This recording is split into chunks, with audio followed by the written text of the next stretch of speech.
জুলাই অভ্যুত্থানে রাষ্ট্রীয় ও সাংবিধানিক স্বীকৃতি আর ঘোষণাপত্রের দাবি দীর্ঘদিন ধরেই জানিয়ে আসছিল বিভিন্ন পক্ষ।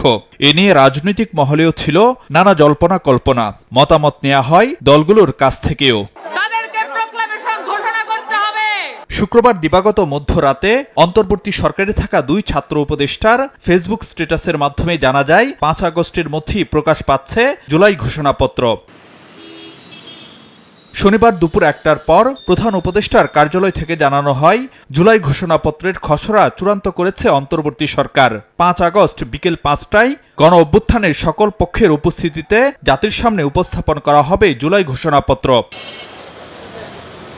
এর আগে সকালে জুলাই পুনর্জাগরণ র্যালি শেষে তথ্য ও সম্প্রচার উপদেষ্টা মাহফুজ আলম সাংবাদিকদের জানান, ঐতিহাসিক ও ভবিষ্যৎ বাংলাদেশের জন্য যেসব বিষয়ে সব দলের ঐকমত্য আছে সেগুলো ঠাঁই পেয়েছে ঘোষণাপত্রে। একটা আকাঙ্ক্ষা ছিল যে বাংলাদেশ পরিবর্তিত হবে, সেটার একটা রূপকল্প জুলাই ঘোষণাপত্রে থাকবে এবং এই ঘোষণাপত্র আসলে সবগুলো দলের সিগনেচারের প্রয়োজন হবে কিনা আমরা জানি না এখনো।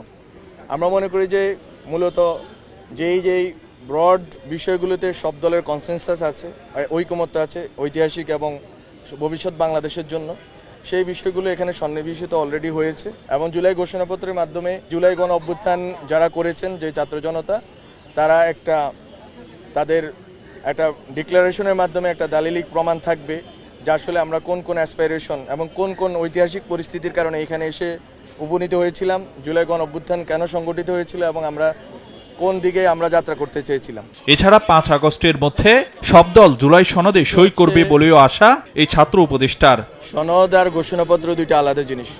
সনদ হচ্ছে সবগুলো রাজনৈতিক দলগুলোর সাথে একেবারে পাবলিকলি মানুষ দেখেছে যে কি বিষয় নিয়ে আলোচনা হয়েছে, কোন দল কি বিষয়ে একমত হয়েছে, কোন দল কি বিষয়ে একমত হয় নাই, সেটার ভিত্তিতে একটা কমন ডকুমেন্ট প্রস্তুতির চলছে। সেটা আমি মনে করি যে সকল দলের এক ধরনের কি বলা যায় কম্প্রোমাইজের ভিতর দিয়ে এখন এই একটা জায়গায় এসে পৌঁছেছে এবং খুব শীঘ্রই আমরা মনে করি যে আমরা আশা রাখি যে ৫ আগস্টের আগে এই ডকুমেন্টটা স্বাক্ষরিত হবে সকল দল কর্তৃক। মাহফুজ আলম জানান, জুলাইয়ের দালিলিক প্রমাণ সংরক্ষণ ও জনপরিসরে ধরে রাখতে চেষ্টা করছে তথ্য মন্ত্রণালয়। ফারুক ভিয়া, রবিন, সময় সংবাদ, ঢাকা।